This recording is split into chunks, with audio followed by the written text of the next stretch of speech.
Hello students, জ্ঞানজ্যোতি coaching সেন্টারের পক্ষ থেকে তোমাদের আরেকবার স্বাগত জানাই।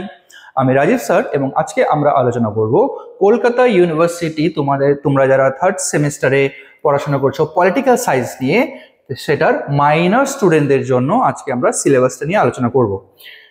আচ্ছা, তোমরা যারা আমাদের চ্যানেলে প্রথম এসেছো বা এখনো আমাদের চ্যানেলটিকে সাবস্ক্রাইব করোনি, তারা অবশ্যই চ্যানেলটিকে সাবস্ক্রাইব করো এবং পাশে থাকা বেল আইকনটিকে ক্লিক করে দিও, যাতে আমাদের পরবর্তী ভিডিও নোটিফিকেশন তোমরা খুব সহজে পেয়ে যেতে পারো।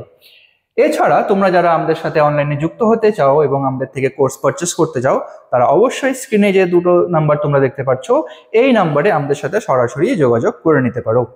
অনলাইন কোর্সে তোমাদের জন্য যে সুযোগ সুবিধাগুলো আমরা রেখেছি, এখানে তোমরা পেয়ে যাচ্ছ live classes, recorded classes, high quality notes এবং 100% কমন সাজেশন। এছাড়া মেজর স্টুডেন্টদের জন্য পুরো সেমিস্টারের কোর্স ফি রেখেছি শুধুমাত্র 1199 এবং মাইনর স্টুডেন্টদের জন্য শুধুমাত্র 699। তো চলো এবার মেন টপিকে আসা যাক। দেখো, তোমাদের যে সিলেবাসটা রয়েছে সেটা দুটো মডিউলে ডিভাইড করা আছে।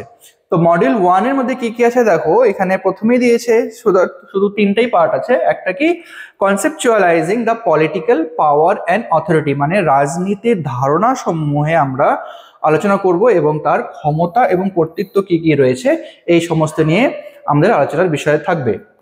2 নম্বরে থাকবে কি, স্টেট, নেশন অ্যান্ড সোভারনিটি, মানে রাষ্ট্র, জাতি এবং সার্বভৌমত্ব।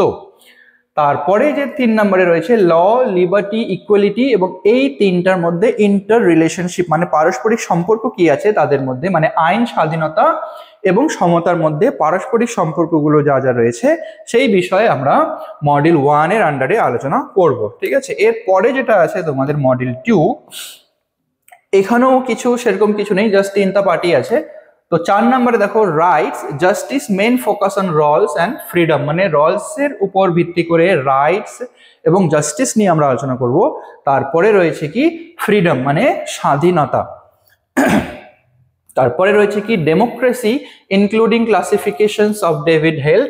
তারপরে অথরিটারিয়ানিজম মানে হচ্ছে গণতন্ত্র, ডেভিড হেল্ডের শ্রেণীবিভাগ নিয়ে আমরা গণতন্ত্র সম্পর্কে আলোচনা করব। এবং তারপরে রয়েছে কর্তৃত্ববাদ।